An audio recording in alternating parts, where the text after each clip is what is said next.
Hi there, everybody. This is John Drew here from Elevated Planet. And Jolé Gabrielle here from Elevated Planet. And we want to welcome you to Sunday's show. We're really excited and grateful that you're here. And John has a lot of good stuff in store for us, and he's going to tell us more about it. Yeah, thank you, Jolé. It is quite amazing how week in, week out now, I kind of feel like information's coming to me that is just destined to be our next focus point. And this week is definitely no exception. We featured the work of Dolores Cannon last week, and we're going to continue to focus some of the work of Dolores Cannon because it is so meaningful. But more than that as well, we've got Sarah Breskman Cosme, who has just brought out a remarkable book, and there is a very strong link with Dolores that I will get into in a minute. But first off, I just wanted to offer a debt of gratitude to the community for the interactions that have been taking place over the last week. And interestingly, we're actually almost at a threshold now because we're not a big channel. We've not really used social media at all. So we kind of it's been limited to people who want to be here, which is good, right? And not that we won't reach out on social media as well, but we've reached 988 subscribers. Once we get to 1,000, we can apply for what they call monetization. Not that they're going to start paying us any money, but what it comes down to is it gives us more control because things like the guided meditations that Jolé does for us, when we have those videos available on our channel, one of the most annoying things about it is that once you're halfway through it and all of a sudden I found this myself a few weeks ago just listening to this, and then all of a sudden, because I didn't actually have it on the premium YouTube, it came up with adverts, some sort of, advertising for erectile dysfunction products or something like that. And you think, for a start, why did they put me in that demographic? And what the hell's that doing in the middle of a meditation? So I thought, right, okay, well, we've got to find a way of actually overcoming this. And interestingly, I was talking to Stephen, Twisted Reality Channel, and he was saying to me, once you get to 1,000, and we've already ticked the box on the other attributes, and then you can actually start to have them control where the advertising goes. So you can have advertising at before it starts, and you can have advertising at the end, but you can't have advertising in the middle. So that is what we're going to be able to do once we get over that next threshold. So if anybody's watching this and you haven't subscribed yet, please do hit that subscribe button so that any of these guided meditations in future, we can actually deflect the advertising to places where it's appropriate. But yeah, so I'm excited about that. We're getting very, very close. So yeah, community interactions with David from Colorado. I've been seeing a lot of that recently, and it's amazing actually. He's coming through with a lot of what I would call aligned wisdom. David's been doing this stuff for many decades, and I'm learning a lot through him. But it's interesting how the stuff that he is sending to me all of a sudden then appears in the show the next week through a completely different angle. And these are all, beautiful synchronicities, if you like. And that kind of tells me that, we're all aligned here at this community. And I got the same thing going on with Rua, who sent stuff in which we'll also include in the newsletter this week, along with Lindy and Linda and the book as well. I'm going to be reading a passage from Linda Carden's book very shortly. And then we got Erasmia in Athens as well at the moment, who's traveled to family in Athens. And I know that she's tuning in and watching as well. And even if she can't get to us live, she always gets to watch it afterwards. And Joy as well. Joy's been a great contributor, and she will be helping to work out where she can help us as well with the WhatsApp group, which we're about to start in the next few days. So watch out for that. And yes, that's I've just seen the comment that Jolé put on there about the middle of the meditation, the adverts. Yeah, I don't know how they use those algorithms, but it's quite disturbing in a way.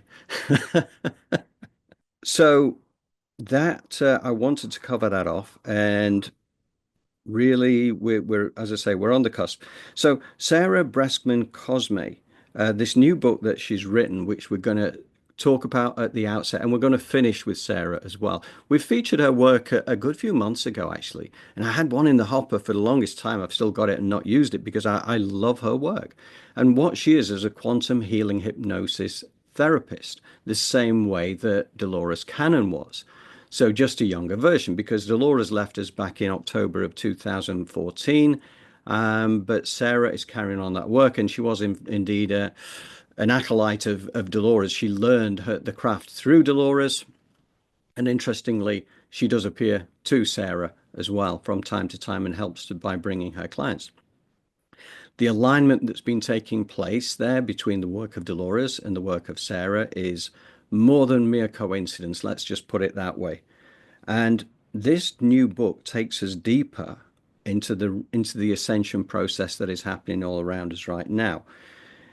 It's both fantastic and fantastical, I think you'd have to describe it as. It's kind of taken us to this mythical world of Avalon, of dragons, of the underground tunnels and networks, but also really reinforcing the things that we've covered in recent weeks as well about the reptilian influences and various other things that have gone on behind the scenes.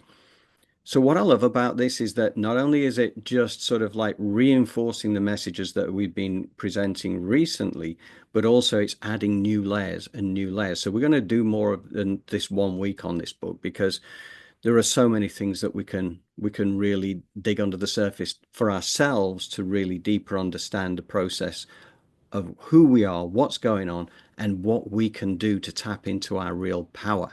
I think that's the key thing. So I'm thinking we're heading into that first little section soon, but before we do that, Jolé. I think this show is going to be very powerful. I feel like we're back in to helping us align with our purpose and so that we can hear those voices that are ours, that are positive, the voice, I should say, that is positive, and really allow for us to spread more positive energy, and this episode is going to show us a little bit more of the how. And that is what Sarah and others in this show are going to show us as well. Because sometimes we have the question like, okay, great, but how do I do that? Now Mm, that I'm completely traumatized, depressed, have PTSD and anxiety, now you want to tell me to heal or just, oh, let it go. How? So we're going to get into some of the how, which I'm very grateful for. yeah, no, absolutely, Jolé. And, I know that you will be providing us with a lot of information through this show. So, yeah, it's very practical, hands-on, and an opportunity to learn and to grow along the way. So, thank you, Jolé. We're going to get straight in to that first section. Bear with me a second.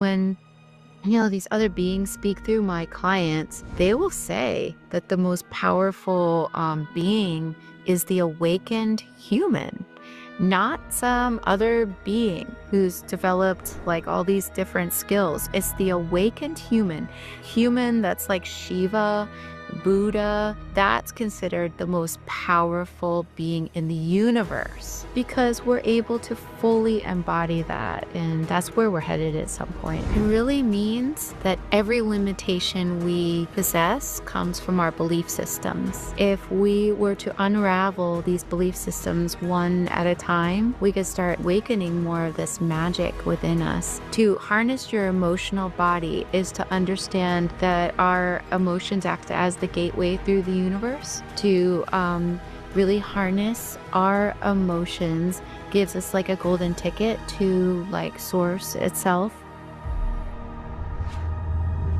Sarah Breskman Cosme, welcome back on Just Tap In. What are you most excited about right now in your life? I guess in my life, what I'm most excited about is that this ancient wisdom is making a comeback. It's coming back. It's been hidden for so long. People have died trying to hide it. And no matter what people did to artifacts and places of worship, they can't get rid of our subconscious memories. And this information is resurfacing through people's memories. It's something that no one can take away from us. In your recent book, when you were taking a client through the hypnosis technique, founded by Dolores Cannon, I got chills when you brought through the higher self of Alice. And it said, in a past life, talking to you directly, Sarah, you were a druid. You recorded the wisdom of your people. Now, in this life, you are called to write it down once more so it may never be forgotten. What goes through your mind when you heard that for the first time? I mean, I know that I want to do this so much. I mean, this is what excites me. I could do this all day, every day, explore the subconscious memories that people have and find these things out. And so it's sort of like shocking, but a part of me kind of knows that this could possibly be true. It's like a knowing and a desire, and it's like a fire behind my passion almost is how it feels. Mm, yeah. And I think part of the urgency of this information is one of the main things is that humanity has lost its knowledge and its remembrance of their own magic. So, what is the magic that is being resurfaced now of humanity that you're finding through your clients and your hypnosis? There is so much. And one is just that we've forgotten that we are magical creatures, that we can use magic, that there's magic in our cells and DNA. And we're starting to reawaken these things within us. I mean, people have so much power within them. People don't know how to use even their physical temple, their physical body. People don't understand how really to work with nature. I mean, the ancient ways are resurfacing, and people are being called to start work with the ancient ways, but they just don't know what these are because they've forgotten, and they don't know that they're just really free, easy tools that they can use, and they can actually become much more powerful and feel better in their life. And this kind of stuff is free and easy to do. So, every limitation we possess comes from our belief systems. So, unraveling these belief systems that have been programmed into us for thousands of years takes us back to our magnificence, truly unlimited and capable of magic that seems like the realm of pure fantasy. Our emotions are the gateway to the universe, so harnessing our emotions are our golden ticket to Source itself. What I find really fascinating is that the last ever book published by Dolores Cannon was Horns of the Goddess. She had been working on that book when she crossed over in October of 2014. At that point, she explained to her family that she could now be of more service on the other side of the veil. Horns of the Goddess was published in March 2023, having been further researched by her daughters who had access to all her recorded sessions that comprised the book that Dolores was working on. The book went back to the time of the Druids and the times of Avalon, where many of the old ways of honouring Mother Earth, healing and magic were very much in evidence. Albeit, these things had to be hidden as there were many who would torture and kill to get their hands on the knowledge and wisdom. That included the Inquisition, who were particularly ruthless in stamping out anything that threatened the version of reality that the church was peddling. I know that Dolores is in touch with Sarah from the other side of the veil and brings clients to her. I find it very meaningful that this last book of Dolores and this latest one from Sarah are so aligned.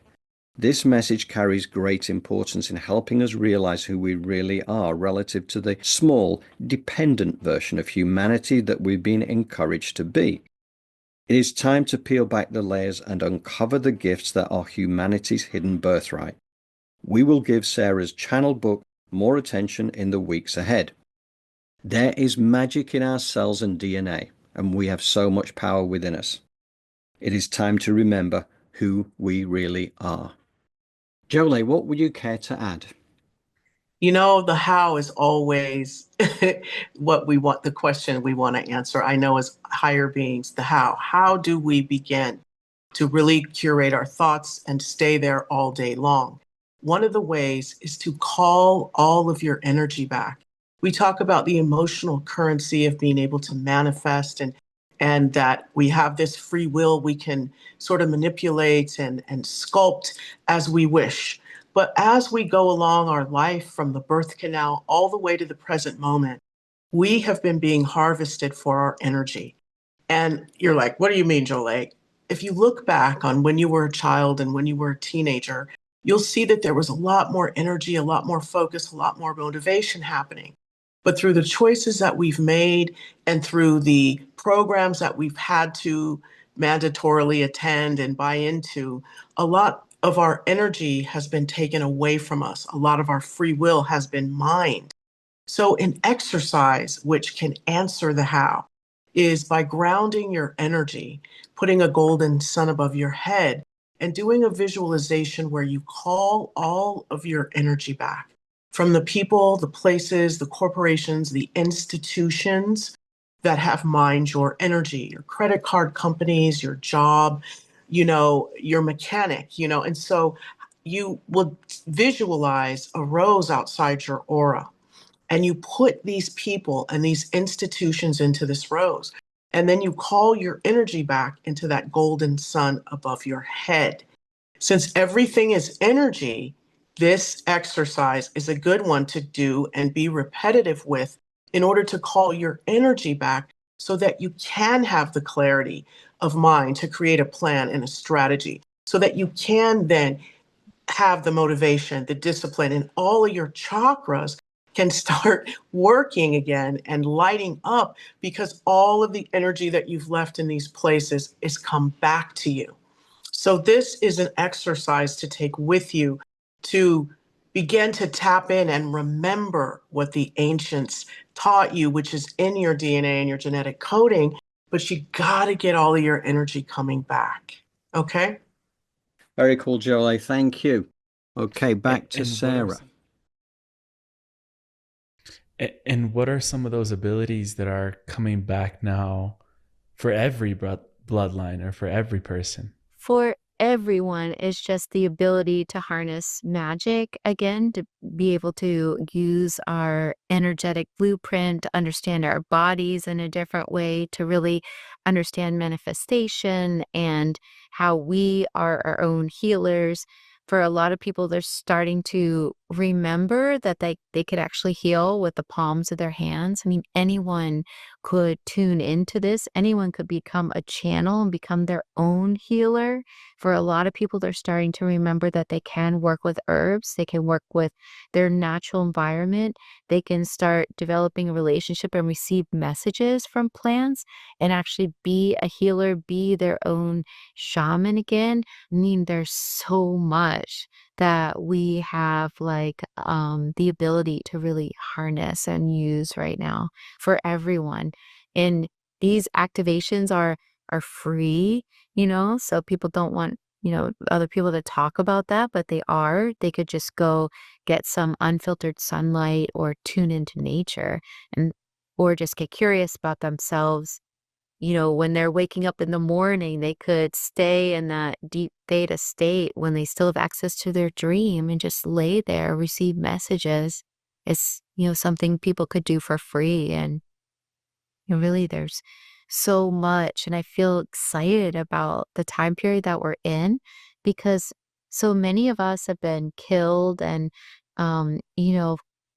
tortured for sharing this information. But we're here, we're back again, doing this again. And, we're not being tortured and killed like we were in the past. So, Sarah speaks about healing with the palms of our hands. Interestingly, this takes me back to another Dolores book. They Walked with Jesus.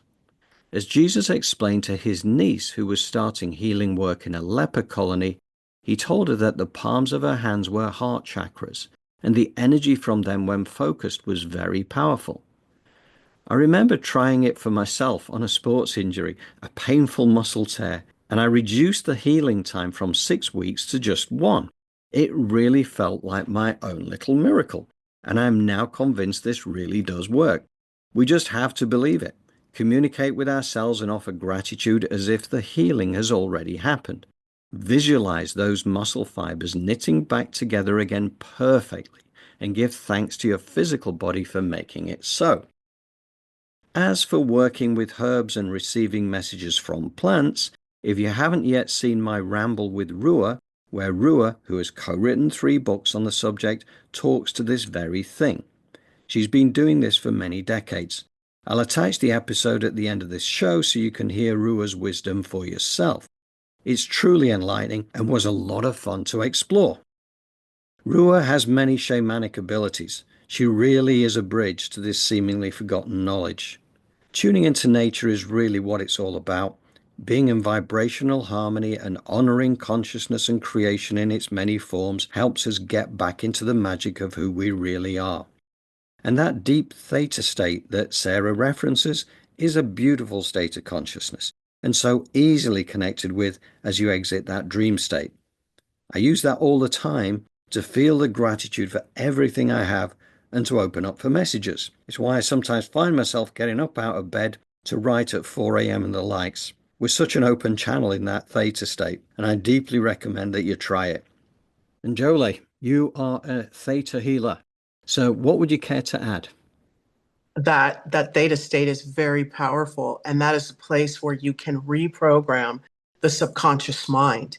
And being very intentional about curating your thoughts is a huge part of that. Because when we think about the subconscious mind, I like to give this analogy, that is the hard drive. And the conscious mind is the monitor. So whatever is going on in the hard drive is far more important than what is going on in the monitor, because that's only going to show you what's happening in the hard drive or the subconscious mind. And once you begin to understand that in that malleable state between sleep and awake, that is where you can begin to work and do some of this transformative healing and magic. It truly is a beautiful thing. And how do you get there? You begin with creative visualization. Now, I spoke about part 1, which was calling all your energy back after you've grounded. And I spoke about taking those people, those places, those institutions, those corporations, those things, and putting them in a rose, which is outside your aura. This is an important part of that, because what you're doing is you're not only calling your energy back, but any energy that you're holding that belongs to them, you're also giving that back to them. So when you have that rose, and why it's 10 feet out your aura, because your aura layer is 5 feet away from you. That's when it's in its homeostasis or resting state. And then when you put that rose 10 feet outside your aura layer and you put those, visualize, and you see those people, places, and things going in there, you're giving them their energy back. So you give it a push. You're not hurting them. You're not doing anything but sending love. And if you feel any type of negative energy, you just ho'oponopono it. I love you. I'm sorry. Please forgive me. And then you push that rose energetically and you see it turn into fireworks, which is the symbol of turning that energy into positive, creative life force energy for anyone to use. And since nature and the rose is a symbol of grand transmutation, this visualization is very helpful in giving them their energy back as you begin to call your energy back into that golden sun. And when you feel like that golden sun is filled with all of your energy back, you then open your crown and you bring it in. And that's how you begin to really follow your gut, open to your intuition, and expand into a magical place. Beautiful. So magic, that's what we need, and plenty of it. Thank you, Jolé. So next up, we go to Dolores Cannon, and yet more cellular exploration of the most empowering kind. And as part of this, we will welcome a cameo appearance by cellular biologist extraordinaire Dr. Bruce Lipton. You know what he's like? He never misses an opportunity. The topic on this evening was healing.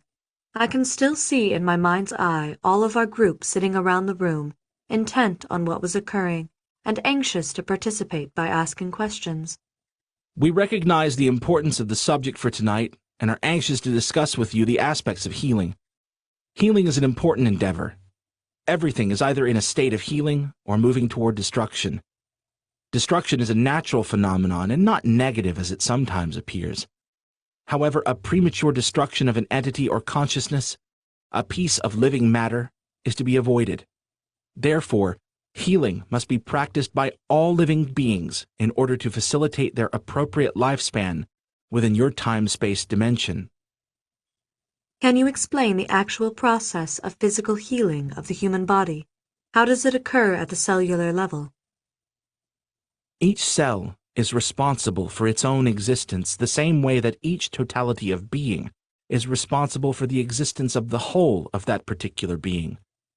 The cell has its own self to mind, as well as a joint relationship with cells around it, particularly cells which constitute part of a larger systemic organization, such as a specific organ.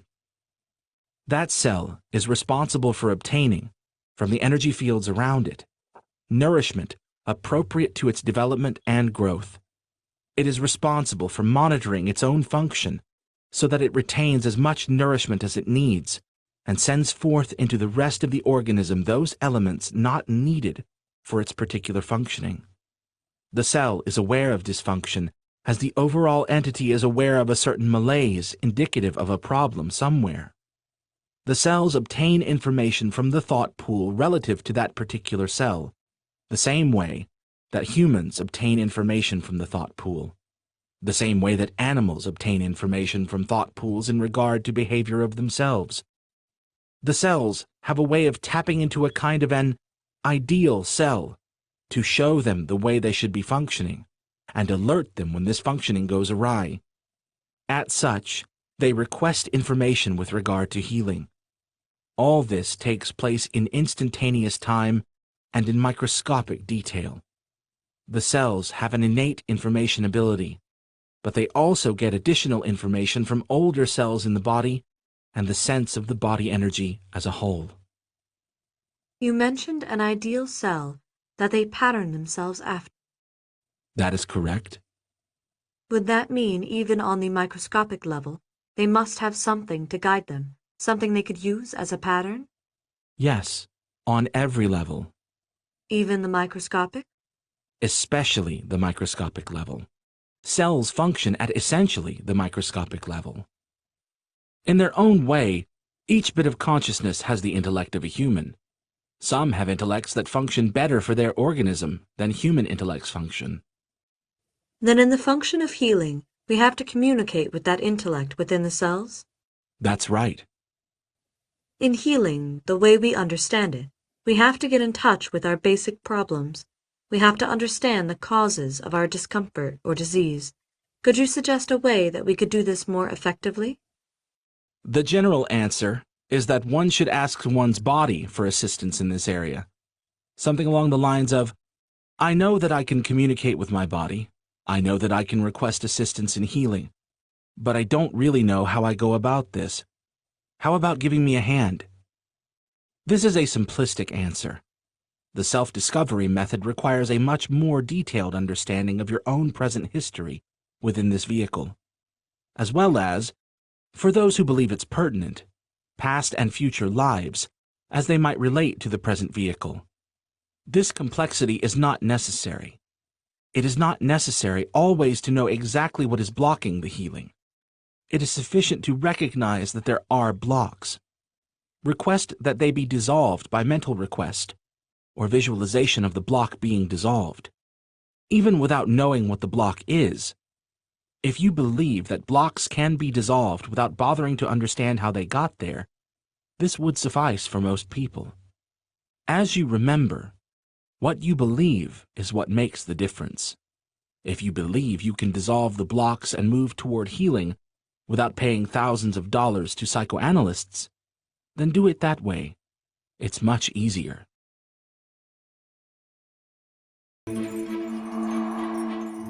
People say, okay, Bruce, you're studying cells in a plastic petri dish. What does that have to do with me? It doesn't make a difference to the cell if it's in a plastic dish or a skin dish. It still responds to environmental signals. So the environment is controlling the cells. But between the environment and the cells is the mind, and that does interpretation. If you open your eyes and see someone you love, your mind interprets love, and you release beautiful chemicals. Dopamine for pleasure, oxytocin for bonding, If I take the chemicals from a brain that perceives love and put them into a plastic petri dish, the cells grow beautifully. If I take the chemicals from a brain that perceives fear, the cells stop growing and they start dying. So you're the one whose thoughts change the chemistry, and the chemistry controls the genetics. So all of a sudden, you're not a victim of your genes, you're the master of your genes. Okay, so what I love about this really comes back to last week's focus on the positive mindset in order to manifest our most healthy life. Choose the most joyful path and don't get drawn into the fear narrative. And we really can heal ourselves. Or we can call on other energy healers to accelerate the healing. Talking of which, we have Jolé. So, and I love the fact, Jolé, and I'm going to hand this over to you. But, like one of the things that you've always talked about when we do our healing, when we do the meditations, we resolve and we dissolve the issues, right? And I love that because that was exactly what has been talked about here. Anyway, over to you. And another thing I love to do, which just helps, it's quick, it's easy, and it brings your cells back into balance, is visualizing all of the atoms and the cells in your body turning heart-shaped. And then just sitting there and let them running through all your bones, your skin, your systems, every system in your body, every atom, every cell turns itself heart-shaped because that's the symbol that represents love. Multicolored of the rainbow because that's the imagery of joy and amusement. And when you're sending that type of energy throughout your body, anything that's toxic or negative is very difficult for it to stay, so it resolves and dissolves itself. And this is a beautiful exercise to do. And then once you get that moving at a critical mass within your body, you visualize your heart opening and sending this energy out into your aura layer, which then saturates that, and then it starts going out into the universe and your environment. And it's such a beautiful visualization that really has the ability to change your day and to really high power, superpower that. Once you get that going and it's out in your environment, now from a heart-centered space, allow for those heart-shaped atoms to come together and start to make an infinity symbol. But it's a heart still, but at its tail, it's connecting and creating an infinity of love. And so this just even more so moves you into a state of manifestation. So if thoughts become things, start critically thinking about how to visualize your strategy towards your purpose. Sit in the energy of you seeing yourself there and creating a plan and a strategy, because that's what the brain is for, because the brain is duality. You want to give that something to do. Give the brain and the ego something to do. That's why we visualize. But then once we kick it into the unity of the heart, that's the feeling and the love. So the planning stages is in the brain, but the feeling of it and the zenith of that is in the body. So once we can integrate those together, wow, it is such a magic formula. Beautiful. I can feel the healing going on right now. Thank you, Jolé. That was beautiful. Okay, so here we go back again to Dolores. How does the process of long-distance healing occur? Healing from one person to another seemingly long distance, and recognized as long distance by time-space reckoning, is, in fact, a short distance. The healer gets in touch with the energy of the entity which is being healed on a more immediate basis.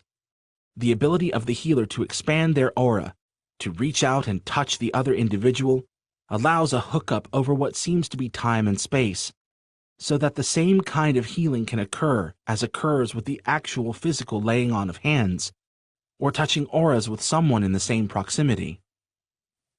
Can you describe how the energy is transferred from one person to the other, or how one person can transmit that healing energy to another? It's a question of utilizing the pathways which surround all of us in an electrical kind of sense. Not electricity, of course, but kind of a force field energized area around each of us. Some particularly receptive individuals are willing to let down their particular protective barriers and allow a cross-feed into their energy field from another individual who is equally able to let down their barriers to send their energy out. Such energy attacking a particular illness or just approaching with love the general aura of the receiving individual provides an extra shot. Remember, these two have agreed ahead of time to this particular healing, to this involvement. The receiving body recognizes that an additional jolt of energy, as the individual was already moving toward health, will simply accelerate the process. The individual doing the healing is willing to sacrifice some of their immediate energy, of which they can generate more than an average person. Then they send it toward a particular spot or the general condition of the receiving individual, in such a way that the energy itself seems to have a kind of mind and intelligence of its own, which it does, and it simply seeks out the problem areas and dissolves them, removes blocks, and allows them to regain their own healthy condition. When I am around people who are sick, and they are all coming down with something, I sometimes put up a barrier to keep the germs from coming into my body. Is that possible to do that? Do you do it? I try to practice it. I believe it, but is it a fact? Has it worked? Yes. Well? I just mentally put up a barrier that the germs can't go through. If you believe in germs, and believe in your ability to shield yourself from germs through a barrier, if you believe these two things, then doing it is a snap. You could choose to simply not believe in germs. Are they real? Not in the way that you and the medical doctors think they are. Then how are they? Well, they're fine. Well, you say they're not real in that way. They don't cause diseases. I'm sorry, I shouldn't be playing with you, but it's so much fun to play with you. The germ theory of disease is simply another theory. As you know, people create their own diseases for their own purposes. Germs are a handy scapegoat. If you simply don't believe that they can harm you, then of course, they won't. But that takes a good bit of belief in a world in which they have been seen as a scientific explanation for diseases. In actual fact, the older explanations of possessions by devils and so on were closer to the truth. Not that people are possessed by devils, but that emotional and spiritual and relationship concerns and problems and stress are actually the causes for disease. Germs have had a lot of bad press. But they have been observed in the laboratory under the microscope. They exist in the laboratory. They're just not the reasons why people create illnesses for themselves. What about epidemics? As you know, when groups of people are involved in mass events, they have all chosen to participate in the mass event. And they have chosen that particular event for their own purposes, most generally as an example, a lesson of some sort, to the remainder of the individuals in that vicinity. I'm thinking specifically of diseases like the Black Death. They said it was caused by fleas on the rats and it spread all over Europe at that time, killing everyone. Bad press for rats and fleas. You think because they believed this, that is why it spread? That, and the fact that they had their other particular reasons for being involved in such an event. We've heard that laughter is the best medicine. Can you give the why? The why laughter is the best medicine is that laughter, at least momentarily, provides you with a positive sense of joy and well-being, provides you with instant health. Then that means that sorrow or sadness is detrimental to the system? Inappropriate prolonged sorrow or sadness is medically defined as depression, which is detrimental to the ultimate well-being of the vehicle and those with whom they come into contact. Sadness or sorrow as an appropriate emotional response to an event or a situation is not detrimental to the being. The repression of such emotion or the negation of such emotion is more detrimental than the experiencing and showing of appropriate emotional reaction. The natural expression of emotions is good for you? Right. It's the blocking of these emotions that causes the diseases, the malfunction. That's a simplistic way of describing block, but accurate insofar as it goes. That means that it is good to even experience anger. Yes. How do these cells view us as a body? Do they have a way of perceiving us? They live inside of us. They sense that they are a part of a larger organism, the same way that we sense that we are part of an oversoul, that some vague sense of belonging which occasionally occurs. The cells appreciate it more often than we do, because they can appreciate and be acquainted with that feeling just by normal functioning. If your liver is operating well and doing the things that it is supposed to do, it enjoys a sense of well-being which, were it able to be conveyed to you as an individual intellect, would bring an awareness of joy that most of us unfortunately do not experience very often. So, I do think this is really interesting because, this is all about energy, right? And the mere fact that we have so much control over everything, and we've been told throughout our lifetimes to look outside of ourselves for cures and for everything else. And all of a sudden you realize actually the power lies within. And I think this is the ascension process at work, really discovering the miracles. And one of the joys of it, of course, is, the gift of laughter is a miracle worker on its own. So, we can never have too much of that. So, creating barriers as well, I find that really interesting. That's something that I've practiced now for quite some time. And again, something that I got through Dolores, because I know that she used to do this quite regularly. She used to do it for her clients before she did these QHHT sessions, because quite often, if they were tapping into energies that might not be helpful, she wanted to make sure her client was protected. And I remember one particular example where she had protected her client, but she hadn't protected herself. And what came through was kind of related to this Antichrist type of energy. And it basically knocked her off her chair.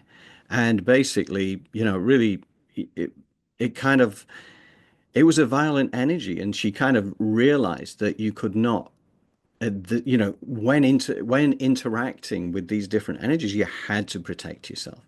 And I always kind of do this thing, which again I picked up through Dolores, but again I know through Jolé as well, how these things operate, and you'll find your own way of doing it. I always just imagine this white pyramid of protection encrusted with gold, and it only allows in the light, and that's kind of something. And then by the law of grace, you can, pass that on to others as well. That's kind of now, but the other thing I would say about this energy is kind of like what you also understand is that this is about going within, and we need to avoid quantumly entangling our energy with likes of Sideshow Donald or Sideshow Elon or Sideshow Vladimir, for instance, because it's all very compelling viewing. But if you're starting to get concerned over those things, you are feeding your energy to them, and basically, you have to realize that you are just as powerful a creator as any one of those, just as powerful. So when you focus your energy within and create your own world of unspeakable beauty, that is when you're doing yourself an absolute favor. Not the ones that, don't get sucked into the ones that are encouraging you to help them create the world that they want to create at your expense. So, I just think that's a really interesting point. Now, one thing I did want to pause on briefly is, again, I mentioned this last week, but Linda's fantastic book here, The New Science of Fitness, and it really is very good. But I wanted to just, part of this also resonated with me when I was reading it this week, and with this particular week's content. Sarah said that people don't know how to use our physical bodies and our temple, which is really what Linda's work is all about. And she writes, the belief systems about our bodies inherent in our cultural paradigm is in need of a major shift to a truth of a spiritual body that is beautiful, light, moves easily and effortlessly at our will, and is, of course, perfect health. This is a state of being that is available to all of us by the definition itself of the oneness of mind, body, spirit. We are the universal field. The body is divinity. And that kind of really sort of spoke to me this week when I was pulling this program together. And the other thing is that I was going to quote from, again, from the same book, and we quoted this last week, but it bears reference again, because this next thing I'm just going to touch upon briefly, it's very aligned with this, which is the quote that Linda actually used from A Course in Miracles, which was, "No one can suffer loss unless it be his own decision. No one suffers pain except his choice elects this state for him. No one can grieve, nor fear, nor think him sick unless these are outcomes that he wants.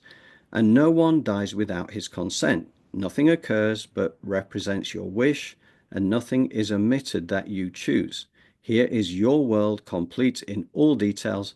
Here is its whole reality for you, and it is only here that salvation is." So that's just telling us we totally create our own reality. And it's a really powerful statement, because when you think about what we've just seen, if we had withdrawn our consent to believe that COVID could harm us, then it couldn't have harmed us. The idea that germs are harmful is a result of consent within our group consciousness. Now, it doesn't have to be that way. So how powerful is it to know that? Of course, you have to believe that that is so, and not just deluded nonsense, right? It's not just a case of paying lip service to it. You have to believe it. So it's all down to our own personal belief and self-love, which again is very important. It's so powerful. It doesn't mean arrogance. It means that it is something that means that for your energy, you are at your highest frequency, which means you are that beacon, that ripple master for those around you as well. So you can be that real positive aspect for those around you that is really going to help in this time going forward, because we're seeing accelerated change all the time. So we really want to be tapping into our better self. So, whether you look at Linda's work, again, we're going to do an interview with Linda as well, and we'll be sharing that in the next few weeks. But yeah, I think this stuff is really important. So Jolé, can I bring you in? In this whole body-mind connection and learning how to use our physical body, it's important that we work with our chakras. And I think we'll see that coming up and going through the meditation. It's very powerful. And knowing that each one of your chakras spins and create an aura layer. So it's like everything is interconnected. So when you begin to work with the chakras and the pictures or the triggers, and you bring in energies and visualizations, another way to protect your energy, especially when you call it all back, is to surround yourself in roses. Now, John has the white pyramid. There's also the meditation where I always make sure the whole universe is sitting in white light, so that anything coming at you that's negative is automatically resolved and dissolved before it even gets to you, and there's just a bubble of love. But in my practice, and what I've learned, is that roses represent such a powerful symbol for protection, and also the transmutation of negative energy into positive energy. So especially when you are doing meditation, creative visualization, spiritual work, you want to protect your energy with some type of symbology, so that the universe recognizes what it is you're trying to do. So everything is energy, right? But that doesn't mean it's happenstance. There's patterns. There's certain things that are reverberating frequencies, and they're specific to some degree. So John is right. Whatever resonates with you, please utilize that. However, to begin, maybe a rose is just very simple. The lighter, the better. A white pyramid is just so straight to the point. As you sit in that, you're surrounded by protection and love. All of these things, as long as you are thinking them, seeing them, curating your thoughts, that type of thing, you are creating a positive momentum in your life. So all of this work is what we're remembering. We talk about remember, Sarah, she spoke about, it's all there. She's right. It all is. But let's try to get out of our own way, because I realize too that you hear all these things, thoughts become things, speak it into existence. But then when we do it, it's like we're cross-eyed, that cross-eyed emoji with the tongue hanging out, like we can't get there. And we really need to start taking that bridge and understanding in moments that we have the power to change things just by thinking differently, just by speaking in a way that is encouraging and positive and uplifting. You have the opportunity to transform something into love. It really works, because who I am before I learned this and who I am now is a completely different person. And I can now lead with the heart because I know how. Mm. Bringing us all the way back to the chakras. So that's my little, oh, and one thing I want to make clear in my, when we were talking about how to do it and all that, your aura is 1.5 feet around you at its resting state, 18 inches in diameter, above you, below you, to the right and the left of you, to the front and to the back of you. And so the 5 feet was me misspeaking. It's the rose outside your aura is 5 feet. You give it a push to 10 feet away from you and you blow it up. And we do get specific because, like I said, the patterns, the frequencies, and the vibrations are real. Mm. All right. So when we do the meditation, I will make it much plainer as to how to do that. Yeah. Yeah, and it's all about a practice, isn't it? And I think this is the consistency of the practice which really helps. And I think the more you have that consistency as well, the stronger the visualization becomes. Correct. So yeah, no, I think that's wonderful. Okay, Jolly. So should we hit the button then? We're gonna do Absolutely. this last little section, which again is going back to Sarah Breskman Cosme, with a last little section there that leads us directly into the meditation. So here we go.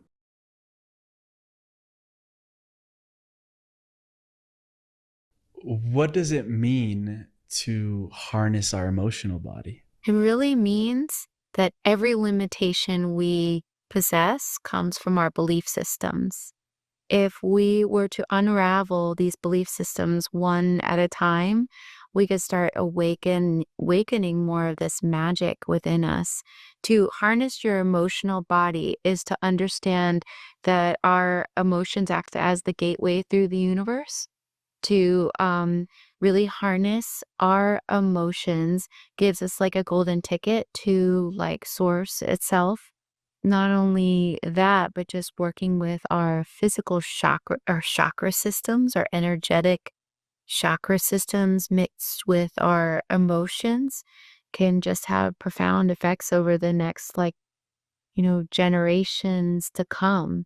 But really unraveling who we are and being very curious about who we are and the designs and the clues we've sent ourselves down to like the colors of our eyes can help you start the journey. Just being curious about yourself unlocks that initiation program, basically. Take a deep breath in as you put your feet flat on the floor. Your palms face up on your thighs, sitting in a really comfortable place to where you can relax and begin to ground your energy by visualizing a beautiful grounding cord of a natural earth element connected to your first chakra, moving down through the layers of Mother Earth. Crust, the lithosphere, the asthenosphere, and now the core, as you root yourself into her divine creativity, nurturing energy. This grounding cord is 6 inches in diameter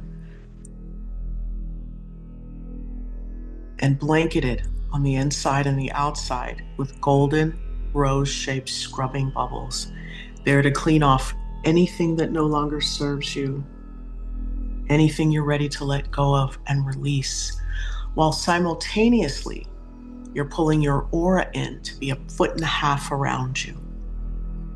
And your higher self, call it back. It is commanded, my higher self stand at the power position above my head, at a comfortable distance above my crown. Your astral body is snapped in.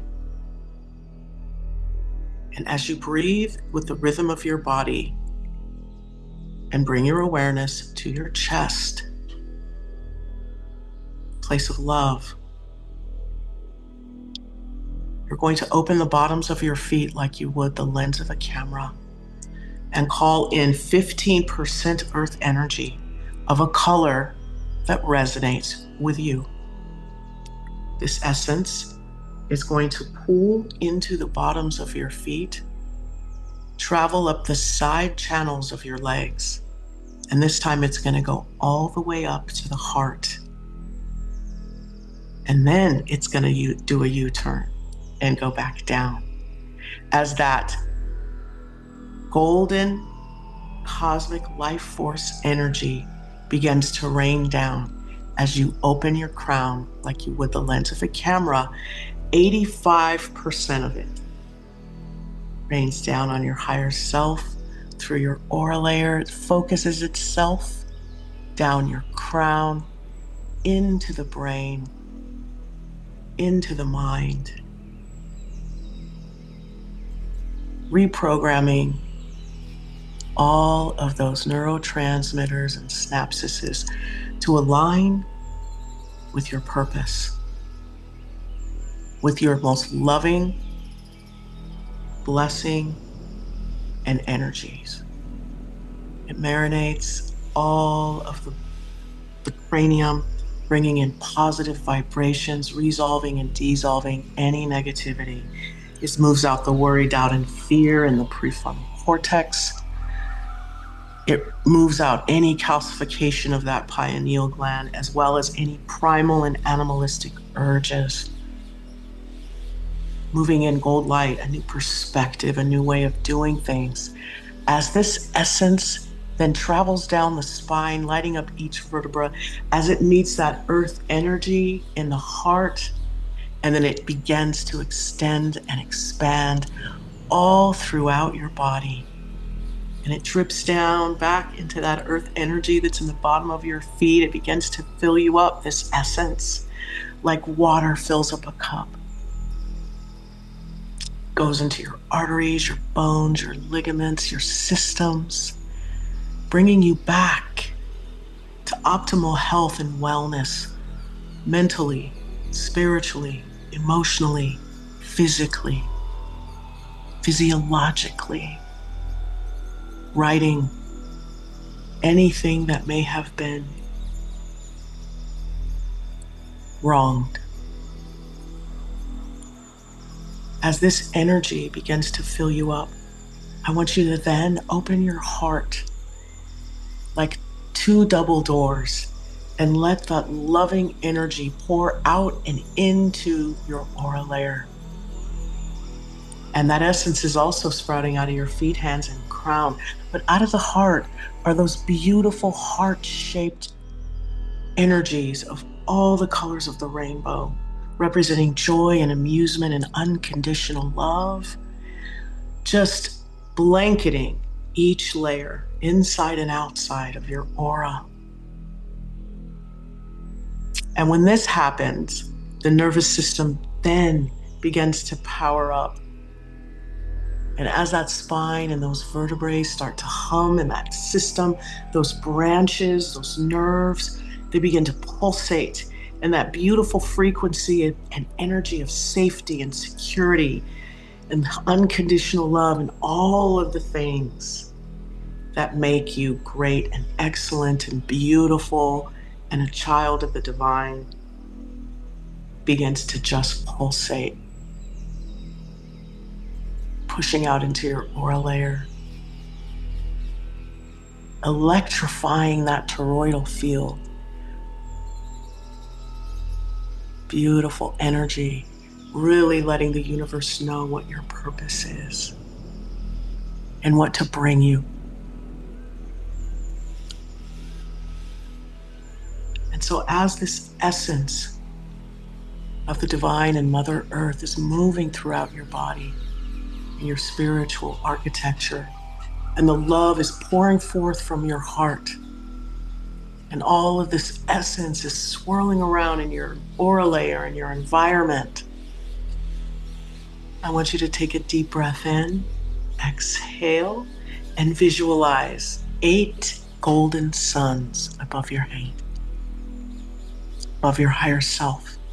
And inside of that beautiful golden cosmic life force rain. And in this first golden sun, and as this energy swirling throughout your body and your soul architecture, this golden sun represents your grounding. Anytime you've been off balance, anytime someone has taken you off balance in any way, anytime you felt as if you did not belong here, anytime you've had a near-death experience or any energy that has shaken your mortal coil, I want you to begin to call your energy back into that golden sun, the very first one.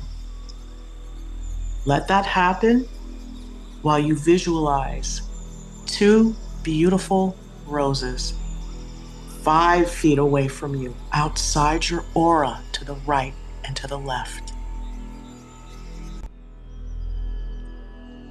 What are these? Universal trash bags. They represent being able to give back energy to the people that maybe you have it from, or that you have on your mind that's maybe blocking you or getting in the way of something, your energy. So go ahead and begin to put all of the people, places, and the things, except for you, into those roses outside your aura. Institutions, jobs, stores, clothing, shoes, every single thing you can think of, especially the people. Put your parents in there, your ancestors, your grandma. And call all of your energy back, all of the grounding energy, all of the love for Mother Earth, all of the desire to be here and experience this. Call it back into the golden sun above your head and your higher self. That's sitting in that beautiful golden cosmic rain. And see that energy return back like waves, the front and the back of the sun. And when you're ready, I want you to go ahead and bring that golden sun down through the higher self, down through the aura layer. As it focuses itself, it begins to melt and become a liquid as it moves down your crown. And it makes its way down through the chakras and down the grounding cord as it chases those golden rose-shaped scrubbing bubbles into the core of Mother Earth, and turning them into positive creative life force energy for anyone to use, while your grounding cord is brought into the present moment, grounding you and cleaning you off, clearing out this and filling the golden grounding cord, or whatever color yours is, with even more gold light. Divinity, that is what you are made of. And in this next golden sun above your head, you're going to call back all of your safety, your security, your financial prosperity from all of your creditors, your bills, from all of the places, your certification, your education, your gas tank, your grocery market, your clothing store, any retail, wholesale, anything. Get specific. Call all your energy back into that golden sun as you put them into that rose outside your aura. And this rose can take all you can give it. It just expands and it takes it in as you call all your energy back. Anytime that you have been violated, call your energy back. Anytime you've experienced violence or anger, call all your energy back from those people, those places, those things, as you put them into that rose outside your aura.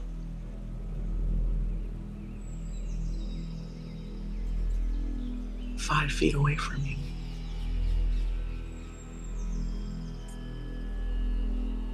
And when you're ready, bring that golden sun down and allow it to extend and expand into that first chakra, bringing back your frequency of health and well-being, safety, security, and financial prosperity, aligning you with that frequency and vibration.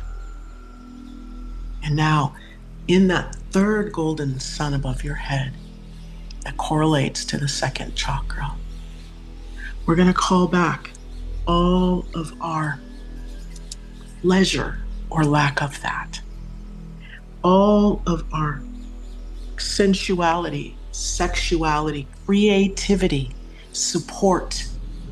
I want you to call it back from all of the people and the places and the things, maybe even the attitudes, the choices that you made.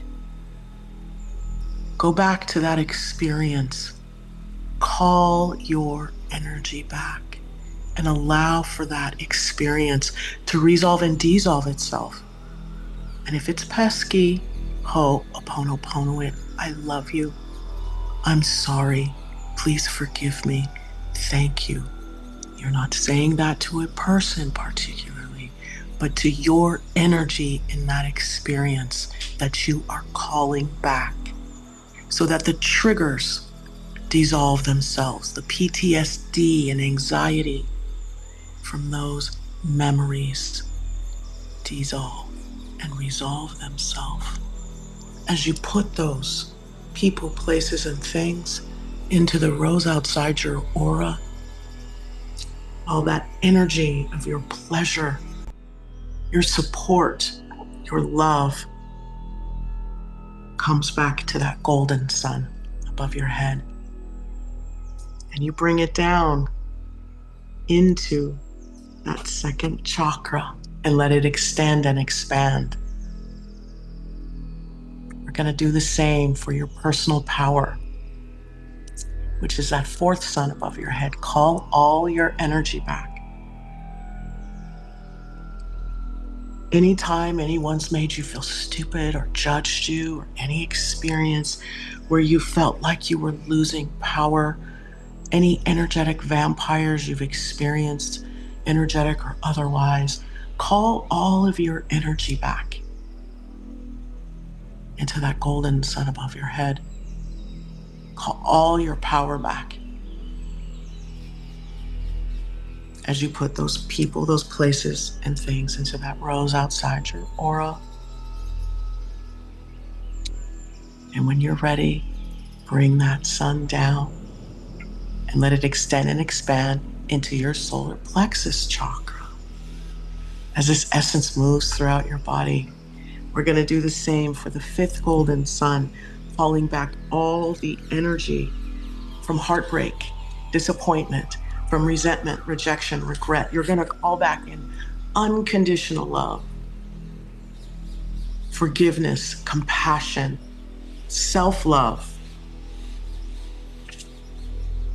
To that golden sun above your head. You're going to call back grace, creativity into that golden sun. And when you're ready, bringing it down and letting it extend and expand into your heart chakra. And in that sixth golden sun, call your energy back from any time you have failed to speak your truth, any time you have been lied to. Call all of your truth back to you, resolving and dissolving any untruths. Put them in that rose outside the aura. Ho'oponopono that experience, calling all your energy back, your truth, speaking life into things, speaking truth into power, and speaking your goals into existence. Bring back the purity of that energy into that golden sun. And when you're ready, bring it down and let it extend and expand into that throat chakra.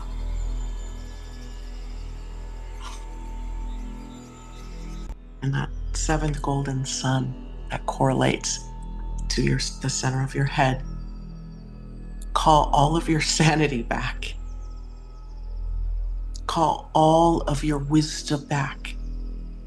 And call all of the control over your own mind back. Call in clarity, sanity, lucidity, strategy. Call that into that golden sun above your head. As you move all of that negative energy out into those roses outside your aura. And when you're ready, bring that down and let it extend and expand into your head, your cranium. As that eighth golden sun, you're calling back all your energy from all of the churches, all of the spiritual organizations. You're calling in divine connectivity to creative energy, to life force, cosmic life force energy, the creator of all that is. However you view it, you're calling in all of your energy back from where you may have left it, believing in things that failed to serve you. All your energy back. And when you're ready, let that golden sun come down and extend and expand into the crown. And that pyramid with the capstone is spinning, and that white light is encompassing the universe as you sit in all of your power and all of your glory and all of your blessings and gifts, all of your wellness. As that love just pours forth from you. You are rooted and grounded into Mother Earth with a grounding cord that is 6 inches in diameter, connected to your first chakra, clean, clear, filled with gold light. Your aura is 1.5 feet around you. Higher self is above you. Astral body snapped in as you run 15% earth energy into the heart, as that 85% cosmic gold comes raining down, meeting that earth energy in the heart, filling you up like water fills up a cup, pumping out of your feet, hands, and crown chakras, filling up your aura layers, moving all of your energy. It's all back. Filling up you, your aura, your environment. And as you take a deep breath in and exhale, I want you to energetically give those roses outside your aura a push, blow them up, turn them into positive creative life force energy for anyone to use. And I want you to please visualize your entire energy being surrounded by whatever represents divine protection to you. I am surrounded by beautiful roses.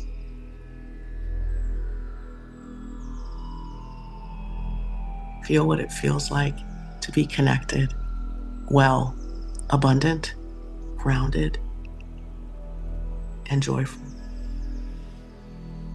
As you take a deep breath in and exhale, go ahead and close those feet chakras and see that earth energy recede back into Mother Earth. Take another deep breath in. Exhale. Close your hands and your heart and allow for all that loving and creative energy to settle.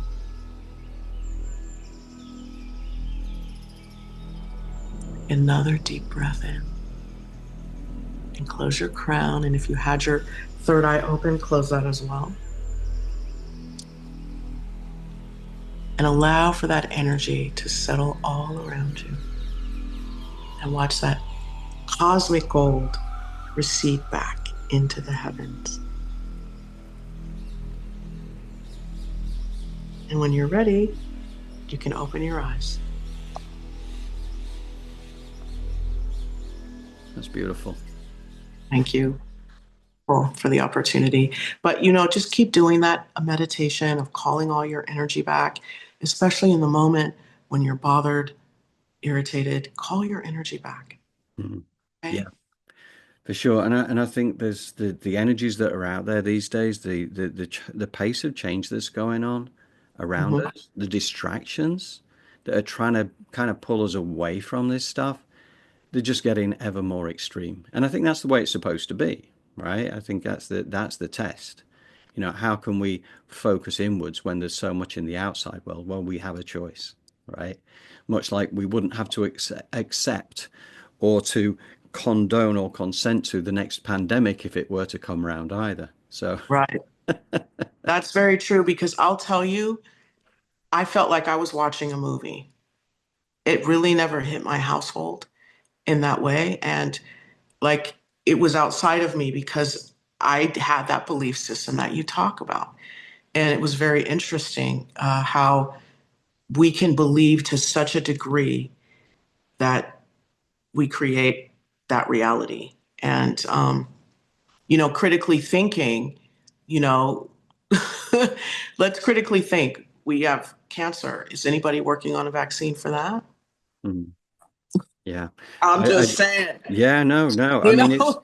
it is interesting, isn't it? Because again, Yeah, you go back to what was it, Royal Rife, right, and his Rife machine, which exactly. used frequency to cancel out the frequency of the cancer, and that was over 100 years ago, and basically that was destroyed and banned, and you know, Yep. And what they did to Royal should really be outlawed, sure. because they ruined the man and he had a gift for all of us. For sure. It's happened a lot, but it's not happening now. That's the difference. This Yeah. is a And change in frequency means that those who have ill intent towards humanity are not getting an easy ride. Those who are working towards the light, everything is opening up. And I think that's the way it is for our community. We're creating that world of unspeakable beauty, and that is the way it is supposed to be. So, okay. correct. Thank you, Jolé. Thank you very much for all of that. And so, just in wrapping up, just to say, as always, the newsletter will go out tomorrow with the edited version of the show. Let's see if we can make that 1,000 subscribers by the end of next week. So, if you happen to be watching this on YouTube and you haven't subscribed already, please do so. And, if you have any messages for Jolé or myself, please send them to johndrew@elevatedplanet.life or through our elevatedplanet.life website, which is /contact page. It gets you to the contact page there. And we'd welcome your comments and thoughts and the likes. Because community is what it's all about. And we're going to be kicking off that WhatsApp community sometime very, very shortly. Jolé, what do you think? I think it's going to be fantastic. Yeah. And really, like I said, expansive. I think it really is going to encompass a lot of information, people, walks of life. For sure. For sure. Okay. Well, thank you, everybody. And one final point, I suppose, Jolé, what would that be? Like, share, and subscribe, please. We're almost there. We're almost to a goal, I should say. Yes, indeed. So, yeah, that's appreciated. And thank you, as always, to the community for your comments that you've fed throughout the show. Really, truly appreciate you being here. I really appreciate you watching this on YouTube as well, for that matter. And, we love you. That's it. End of.